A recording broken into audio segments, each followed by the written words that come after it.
Coming to you live from Nairobi, Kenya. This is Friday. It's right here in Nairobi, Kenya. Now, it is the third day of March 2023, and it is the World Wildlife Day and also World Hearing Day. We'll be telling you more about that in our bulletin. Talk to us on our social media platforms below your screens right about now. Catherine Smelo is on the sign language interpretation. My name is Stanley Irungita. Now, over 300 households in parts of Samburu West have fled their homes in fear of being attacked by bandits who have now morphed from stealing cattle to stealing land. Over 5 schools have been closed indefinitely, with the affected families seeking refuge in markets. Desperate scenes in parts of Samburu West. Residents forced to move to start life afresh in other parts in bandit attacks. Most say they are forced to take the move since they feel unprotected despite the ongoing security operation by a joint contingent of KDF and the police in the area.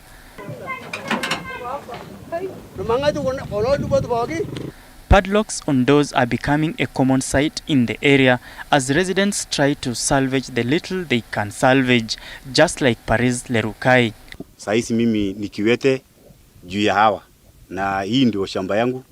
Mimi sina ingine. Watoto yangu yote nilitoroka nayo, naishi kwa mafaranda. Saisi ile shida napitia shida kubwa sana kwa sababu mimi sina shamba ingine, ni hii tu. Those who fled say the bandits have moved from stealing cattle to stealing land, a scenario that has led to the death of at least 8 people and many more injured, including KDF officers. Tunasikitika kwa sababu kwa hii February peke yake watu 8 wameuliwa kwa hii ward yangu. 8 people. Na out of the 8 people, mtu mmoja tu ndiye amepitisha miaka 35. Hao wengine wote ni wa 34 na kuteremuka. The residents now forced to seek refuge in the relatively safer areas like the Losuk market. Na wana impoma, hii ni mpoma ya mwenyewe yuko na totoldi, hapo ndio alikuwa anakulia analima shamba yake, anaendelea na maisha yake na watoto yake. Sasa yeye anaishi town ya Losuk na refugee. The situation has led to the closure of 5 schools in Losuk, Poro and parts of Suguta Marmar areas, leaving hundreds of learners out of school. According to Samburu Governor Jonathan Lelelit, insecurity has become a threat to the county, urging the national government to put in place measures to curb the menace. Hapa shule 5 tayari imefungwa. 5 good schools.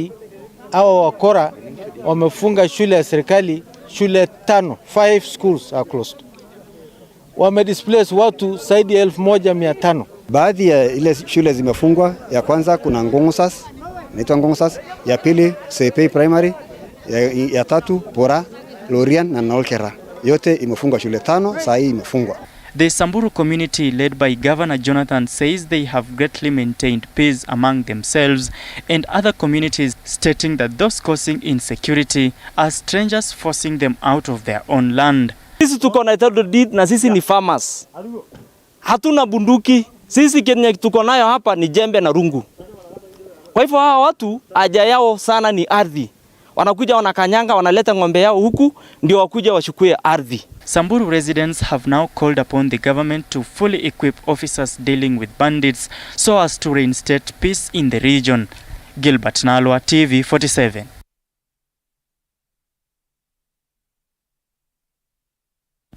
Right now tonight, President William Ruto has told Azimio coalition leader Raila Odinga that no servers will be opened because it's not contained in the law. The president's dismissal came days before Azimio kicks off their mass action countrywide next week. The president's hardening position came as Azimio coalition leader Raila Odinga met ODM county chairs from 35 counties where they resolved to rally the counties to support the demos. Apollo Kamau tells us more.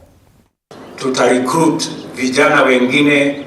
In a no-holds-barred dismissal over the opening of the August 9 presidential election servers, President William Ruto has told Azimio coalition leader Raila Odinga to forget the opening of the servers, saying the constitution does not compel him to do so. Nimemwambia mtu ya kitendawili asisumbue mimi na mambo ya masaba. Hakuna mahali katiba inasema rais ndio mtu ya kufungua masaba.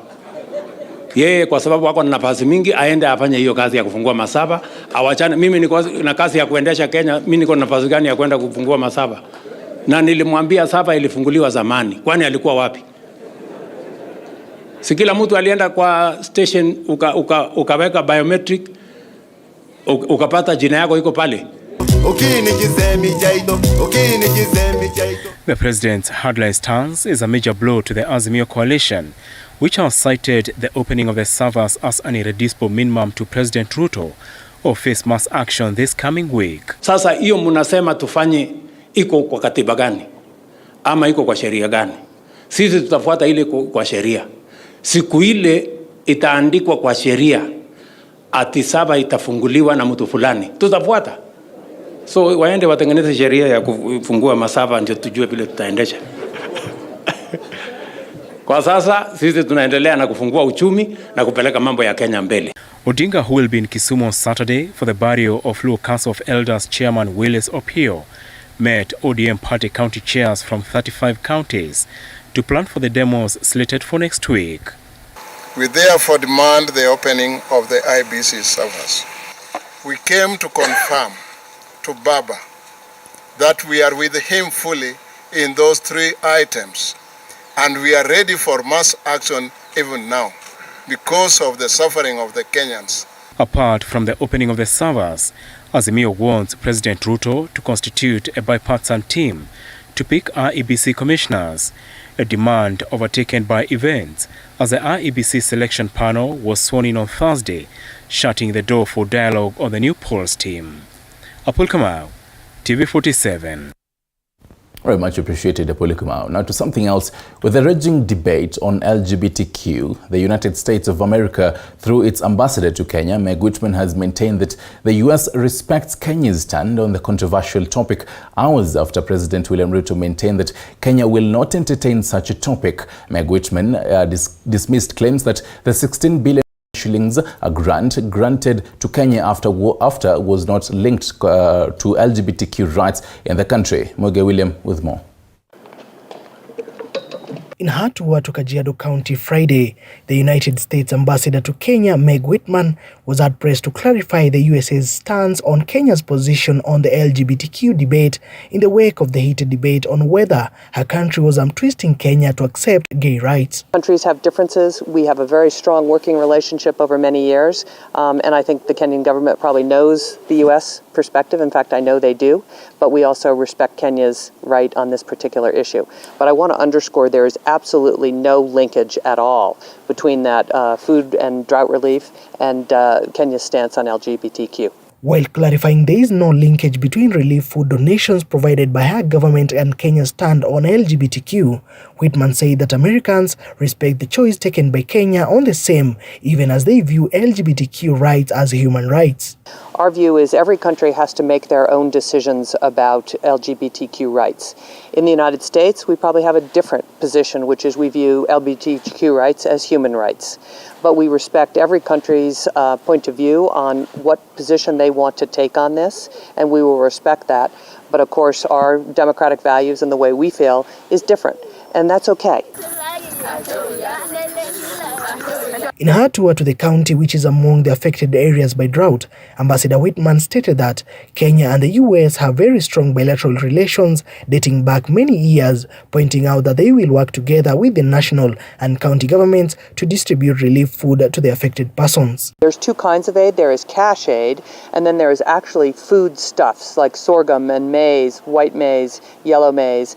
And there are some counties in the north, I think particularly Marsabit, Turkana, where the markets aren't working anymore, and so actual food aid is going to be what's required. The United States has set aside $126 million to aid the affected region, with the U.S. Embassy highlighting it has mapped out the severely affected parts of the country, even as Kajiado Governor Joseph Olelinku stated that the county needs urgent intervention, with the situation getting to the alarm stage. We will be working out the actual division of that $126 million in the next several weeks, and we'd obviously like to keep the baseline certainly here.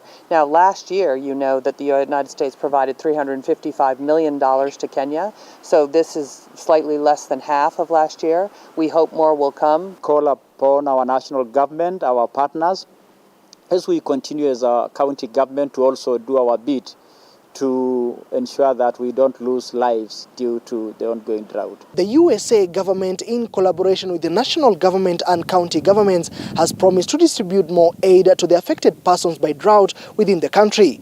Moige William, TV47, Kajiado County. Well, thank you for that. And speaking of matters drought, President William Ruto has insisted that the only way Kenya can be food secure is if farmers are given tools to produce more food. Speaking in Nakuru County while launching a fertilizer-making company, the head of state also said that close to 3,000 government services have been digitized. Chichi Josephine reports. On his arrival to Nakuru County, President William Ruto was received by Gender and Public Service Cabinet Secretary Aisha Jomo in Gilgil, where he presided over the event that saw a new cluster graduate after undergoing a 6-month initial paramilitary training.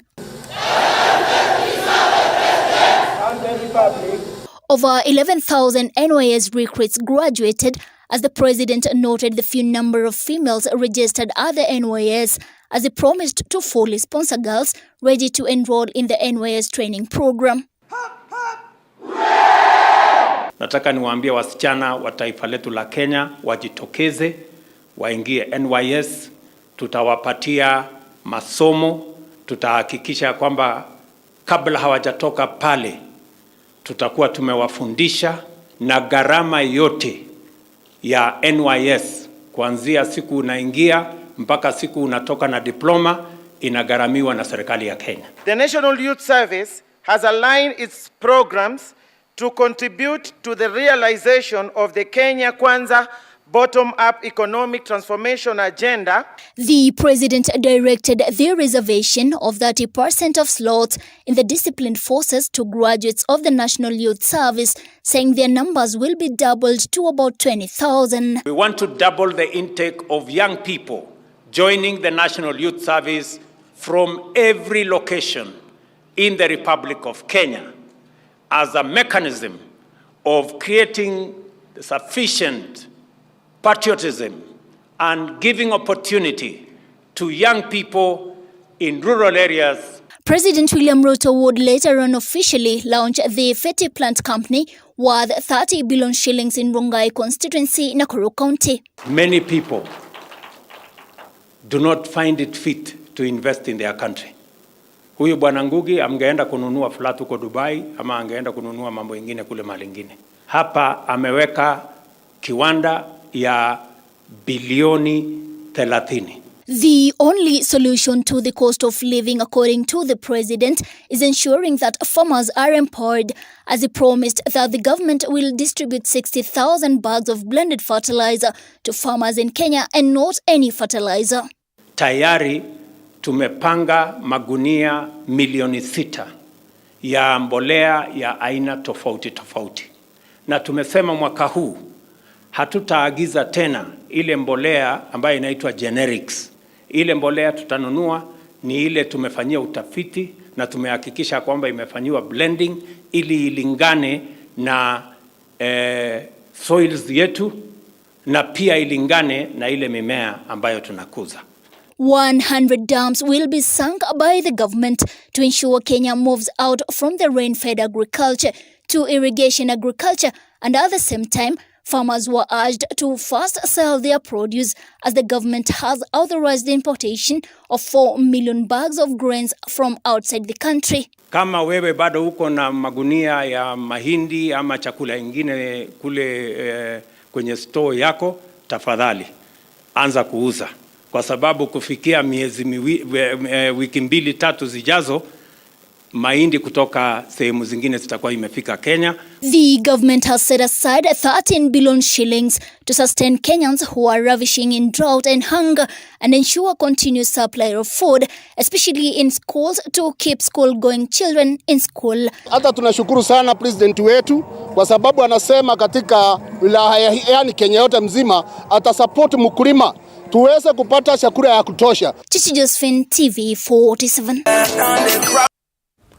Well, let's talk flora and fauna now. And Kenya has today joined the rest of the world in marking the 2023 Wildlife Day, themed Partnerships for Wildlife Conservation. This commemoration is made annually in order to raise awareness of the existing fauna and flora, and at the same time, how to help conserve them, especially during this time when the world is facing climate change as a result of global warming.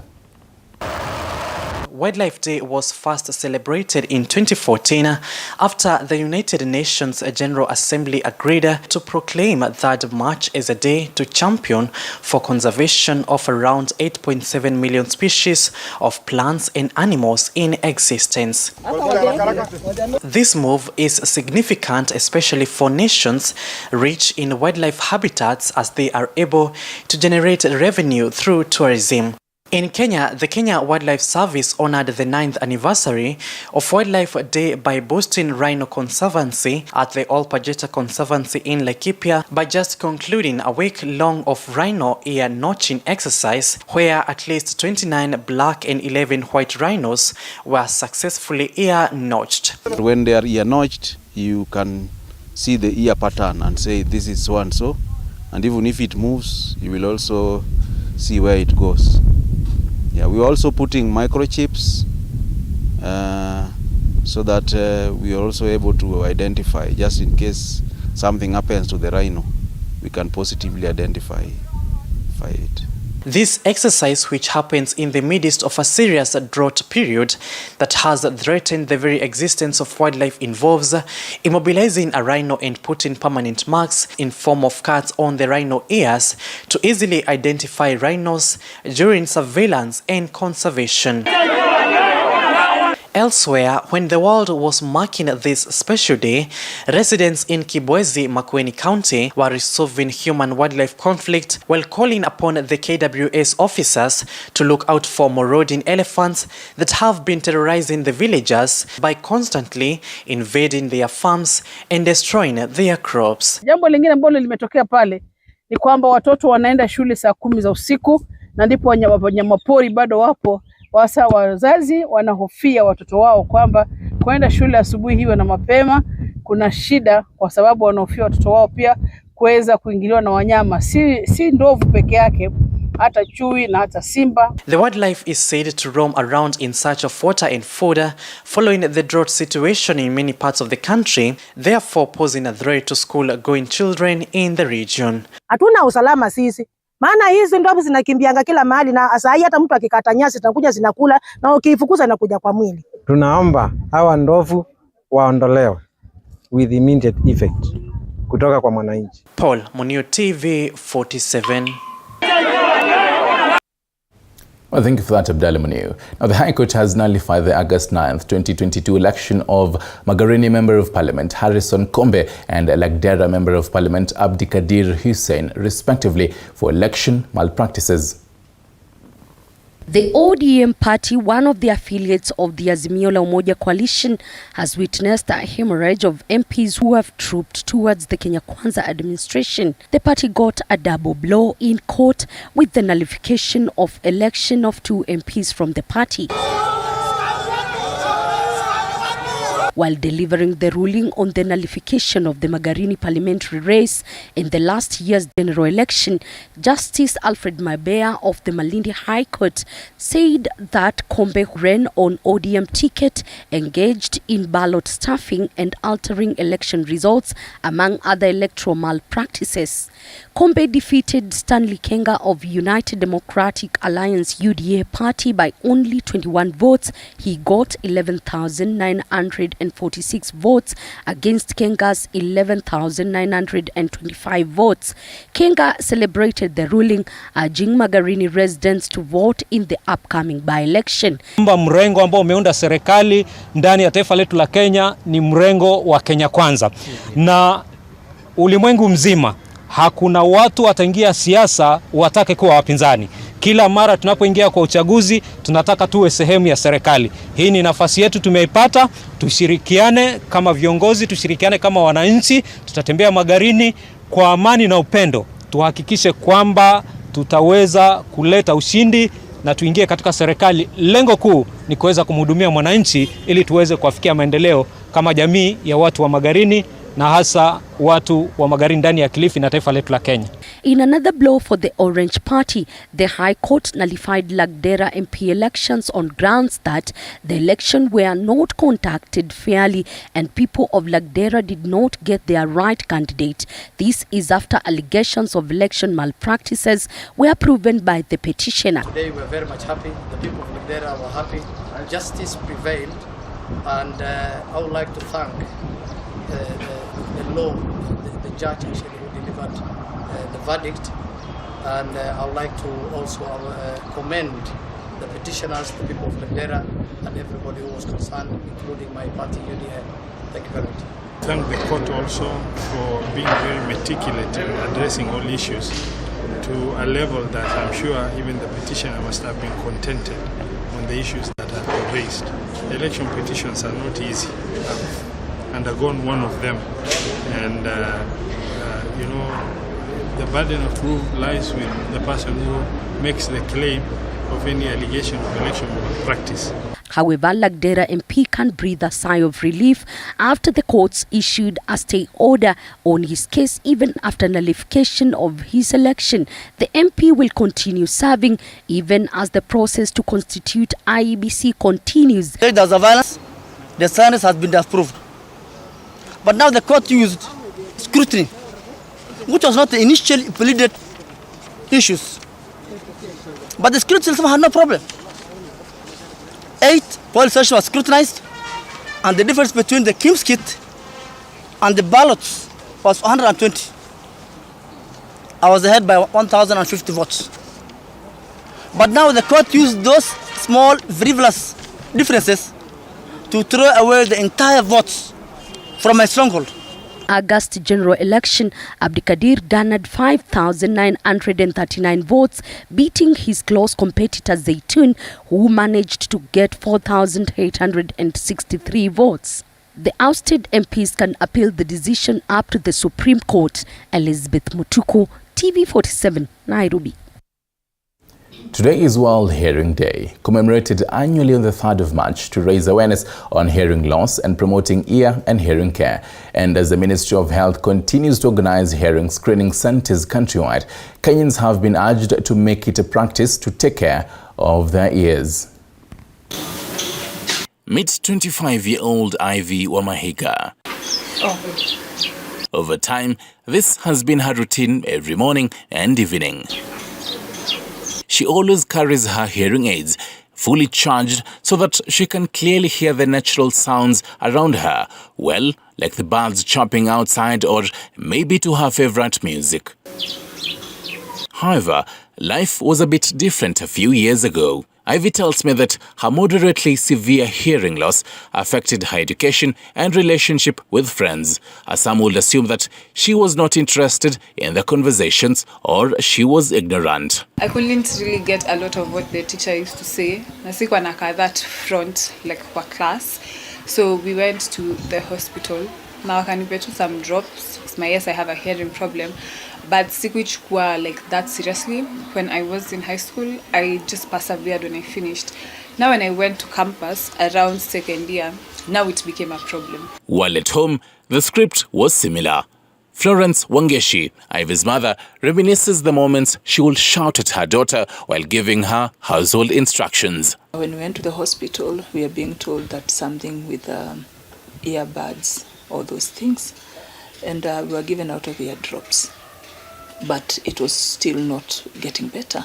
Yearning for a normal conversation with her daughter, Wangeshi embarked on a journey of research and numerous visits to doctors for alternative options and was finally advised that Ivy should be using hearing aids, which in the Kenyan market cost upwards of 30,000 Kenyan shillings. But that idea didn't resonate well with Wamahiga. My biggest issue wasn't even now I'll be able to hear at least it's a positive thing. Now to the fact that I'm going to have a device on my ear. Nona, I'm so young.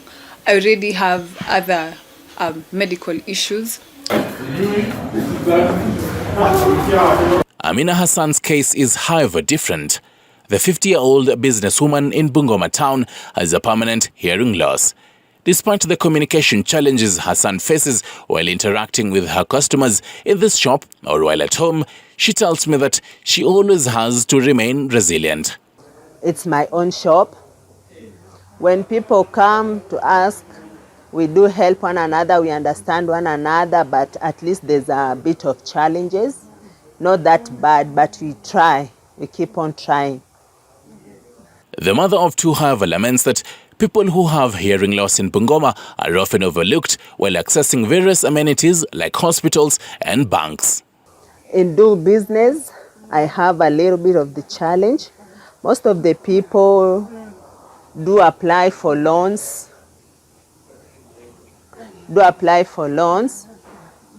When they want loan, people do see this deaf person, if I take a loan, how can she pay back? It's impossible for you, deaf person, to get a loan. And as the country joins the world in marking the World Hearing Day, which is commemorated on the 3rd of March annually, Hassan hopes that people with hard hearing countrywide will be involved in decision-making processes. According to the World Health Organization, hearing loss may be as a result of genetic causes, complications at birth, certain infectious diseases, chronic ear infections, the use of particular drugs, exposure to excessive noise, and aging. Themed Ear and Hearing Care for All, WHO has reiterated the importance of integrating ear and hearing care within primary care for the World Hearing Day. But what is involved in hearing care? Introduce tones, and then you're supposed to press however soft you're able to hear the tones, okay? And then depending on how soft you're able to hear, we're able to put an average and we know the threshold of your hearing. Mercy Karanja, an audiologist in Nairobi Hospital, walks me through what happens during the hearing screening tests and the do's and don'ts of how we should take care of our ears. You will be termed disabled if you're hearing more than 35 decibel in your better ear. Okay, that's how we define a disabling hearing loss. Karanja further underscores that preventive measures should be taken, like reducing exposure to loud sounds and early detection of hearing loss. I think the number is right now is worrisome, thinking like, oh, what is going to happen? But once what WHO is talking about is that the current trend that we are going through, okay, making sure that people are aware about hearing and ear care. Despite the small sizes, our ears play a pivotal role in our day-to-day activities, and this calls for regular ear care. This, even as the Ministry of Health continues to organize screening centers across the country for the entire month in a bid to raise awareness on ear and hearing care. Right, still in the health docket. Self-harm is an often misunderstood behavior prevalent among many individuals, especially the youth and adolescent, caused by depression and anxiety. However, due to the stigma attached to it, the society has proven to be judgmental of victims and survivors of self-harm. Our reporter Elizabeth Atieno spoke to survivors of self-harm and filed this report. Have you ever wondered what life is like for people who have attempted suicide or any form of self-harm but are fortunate enough to live and tell the tale? Well, 27-year-old Peter Mwaura is among 60% of people who have attempted suicide in the country, and now recounts how his life was filled with hopelessness and loneliness in the year 2021 while he was battling unemployment. That time, I started losing a lot of friends. My parents were not with me from any moment. I tried to talk to them. At many points I had to run away from home. It got even worse because at that time I started doing a course in plant operator, driving the heavy machinery. And I had to quit it, when I was nearly finishing it, I had to quit. Instead of me seeing the main situation at the point, I had to go home where my dad was not around. My mom also wasn't that much around. I was mostly alone. That's when I started obsessing myself with alcohol alone. According to research from the Brain and Minds Institute at the Aga Khan University, Only 10% of males and 17.4% of women who have survived self-harm go for medication, and Mwaura was no exception since the drug addiction led to depression. When the situation became worse, Mwaura was admitted to rehab, a move that did not sit well with him, forcing him to question his existence. I didn't feel like that's where I belonged. And when I reached home, I just took a rope, found a good tree, kafunga kamba vizuri, and as I was nearly going to kill myself, that's when my mom came in with her car and saw me. I didn't know she had my dad also in the same car. For Mwaura, self-acceptance and the wise counsel from her grandmother are what pulled him out of his dark state of mind. At least 8.7% of women have attempted suicide after battling self-harm. Such is a story of 47-year-old Nadra Alay, a mother of two. It all began on one fateful day in the year 2020 when she passed out in the middle of a meeting with friends. Frequent visits to the hospital did not yield fruits, as the doctors were unable to diagnose her with a particular illness. But with time, Nadra was made aware that she was suffering from chronic depression and anxiety, a situation made worse by the loss of one of her close friends who died by suicide. And it was just, I think it just kept going. I kept sinking and sinking and sinking. And one day I just took a bottle of wine. I had medication then because I started seeing a psychiatrist, took my medication, and I was just ready to leave. And what also scared me was the fact that I didn't even think about my children. Because, you know, when you reach at that point, you're kind of thinking maybe my kids will be the ones who will stop me from doing it. So I was ready to just leave. According to the World Health Organization, suicide is the fourth leading cause of mortality. Among 15 to 29-year-olds, 11 people per 100,000 die by suicide every year in the African continent, which is higher than the global average of 9 per 100,000 people. The male gender is said to experience more suicidal ideas at 70% as compared to women at 56.5%. More men now are admitting to having suicidal ideas compared to women. And this completely flips the script, because in the past, we have always held that women experience a lot more suicidal ideation than men.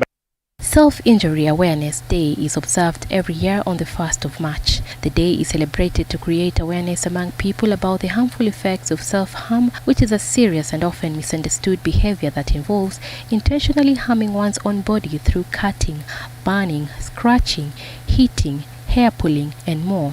Awareness would lead to understanding, will lead to empathy, which then will banish judgment and fear, which is at the centrality of self-harm very often.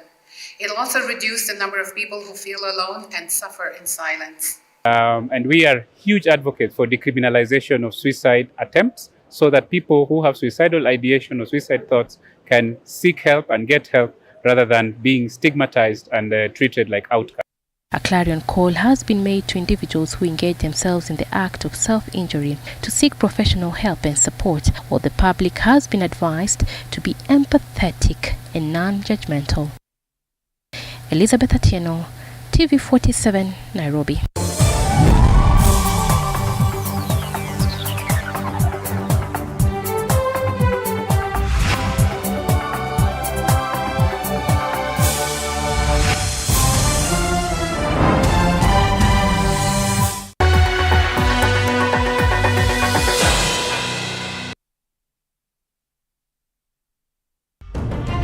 As you enter a new phase of life, you may seem lost until you discover the passion within. I'm happy that MKU decided to open a branch in Malindi to make work easier for those parents who have never been away from their kids or children. That's all the equipment that I need to study and all the facilities that I need. We have one of the most beautiful and ultra-modern structure.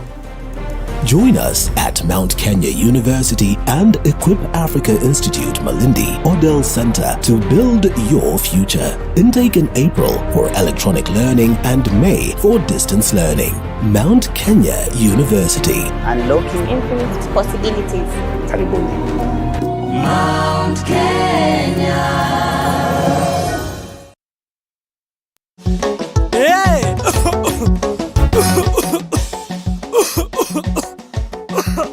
Kaluma King Herbal Lozenges zinazo nguvu maradufu kutuliza kikohozi, vidonda vya koo na mafua. Kaluma King ni shwari. Chika mama huyo muharifu kaiba kuku zangu, vifaranga wangu na mayai zote pia kabeba. Haya, chika mama huyo. Maumivu yakizidi, muone daktari.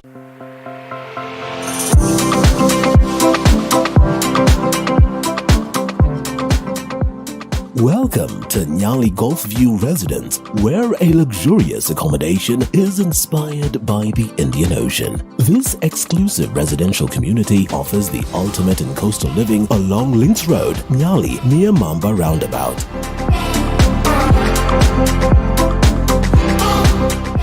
With breathtaking views of the golf course, ocean and landscaped gardens, every moment spent in your home is an experience of tranquility, comfort and luxury. Every detail of your spacious, fully furnished apartment has been designed with your comfort and style in mind, with open-plan living spaces, high ceilings, and elegant finishes that exude sophistication and relaxation.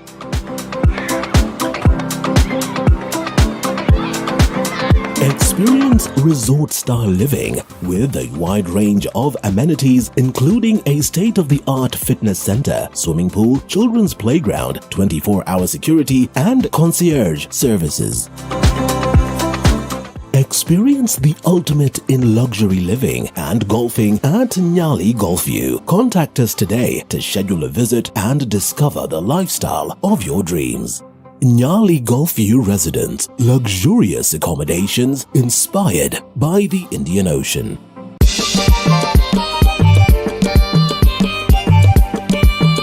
Kwa majina naitwa Brian Bosire, niko hapa Webuye nauza mkombera. Napenda Radio 47, hapo ndipo.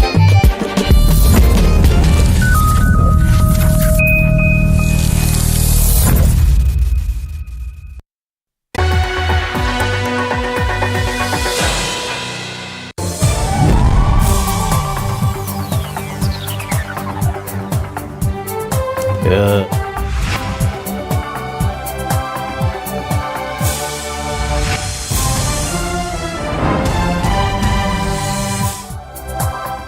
35 minutes past the top of the hour. Thank you for sticking around.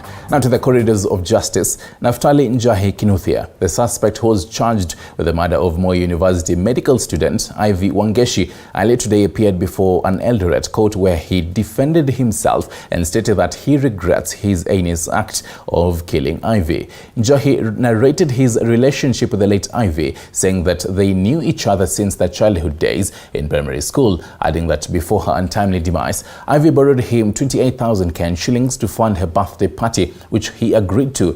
Njahi expressed his remorse over the matter, saying he could have resorted to better ways of solving their disagreements instead of resorting to violence. The suspect testified that while in remand, his ailing father passed away, and that is when he learned the pain of losing a loved one, as he apologized to the family of Ivy Wangeshi. To live back how she planned to host a party and the funds she needed. The funds she needed to host the birthday party. She said she planned to have a big party because it was supposed to be the last one with her friends here. So she told me she was planning to spend 28,000. That was her budget. She asked me if I could support her with the funds, and I accepted. This is an incident that I have regretted forever.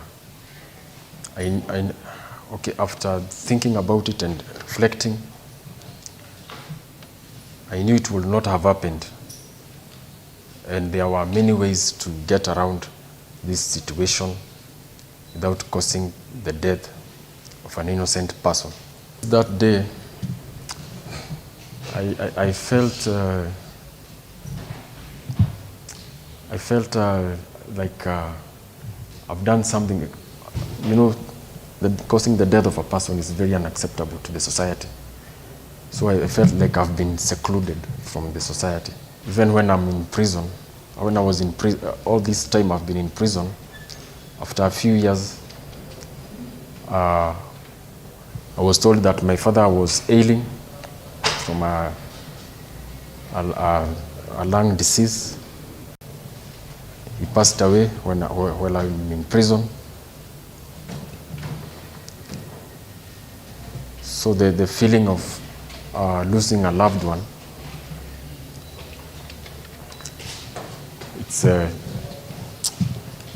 it's hard, and I feel bad for the family, for the victim's family. If there was anything that could be done now, we could do it.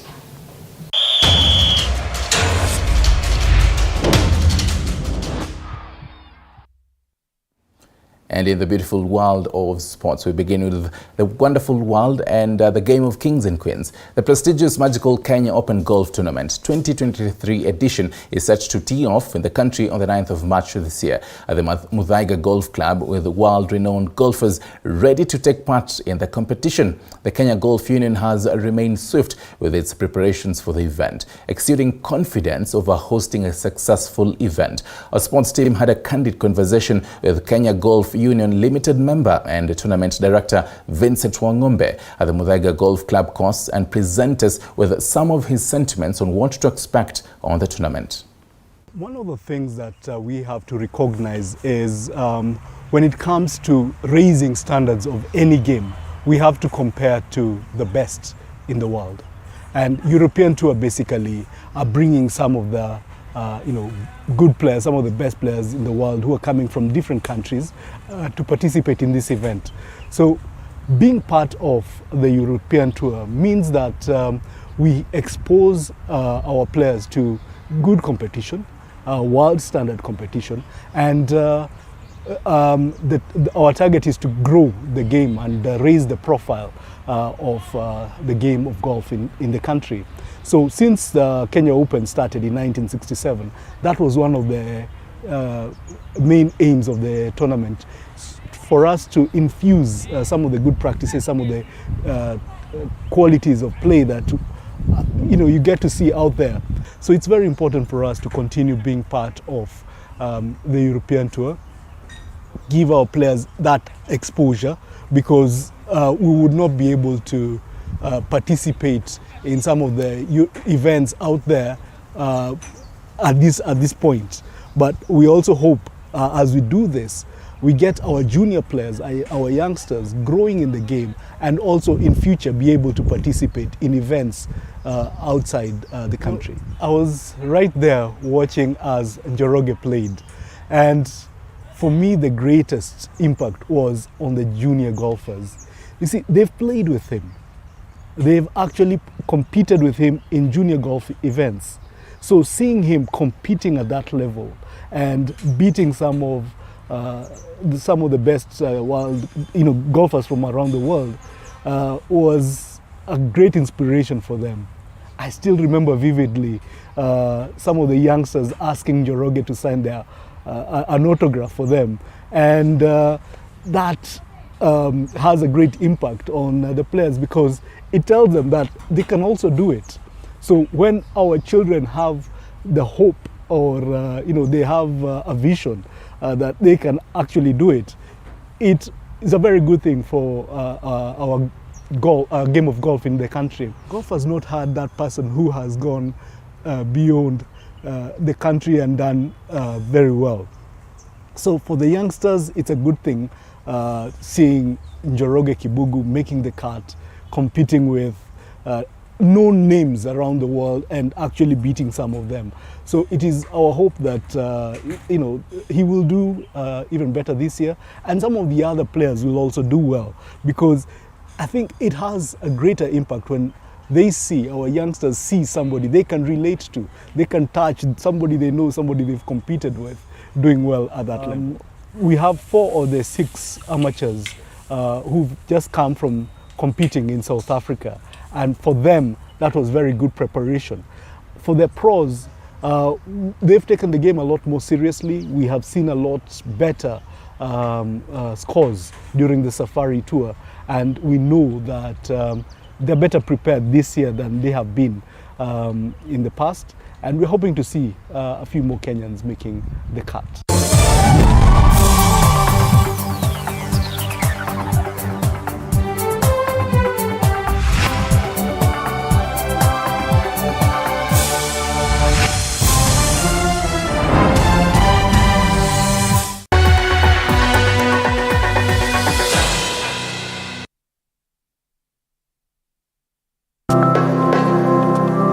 Beauty is a natural human instinct, and all of us like to be beautiful.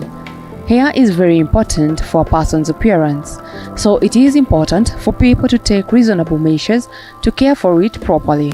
On the next episode of The Grind, we sit down with Evelyn Shaki of Authentic Cuts to learn more about the business of hair. We were quite fortunate. One of our first clients brought us one of our longest serving barbers. People would come with all sorts of suggestions. Can we do groom's day sessions? Can we do all manner of requests under the sun? So we are happy that people were able to voice up, and once they came into the space, they gave us the feedback of what they liked, what they didn't like, and we're able to flow on from there. Monday, 6:30 p.m. Je, maumivu ya kichwa na kukosesha amani? Kaluma Strong hutuliza maumivu ya kichwa, maumivu ya mwili na hata huondoa joto jingi mwilini. Kaluma Strong ina aspirin kama kiungo. Maumivu ya kizidi, muone daktari. Authentic, natural, planned.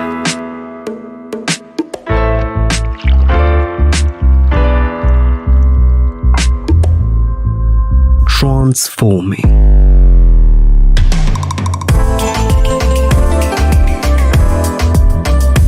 Endless benefits.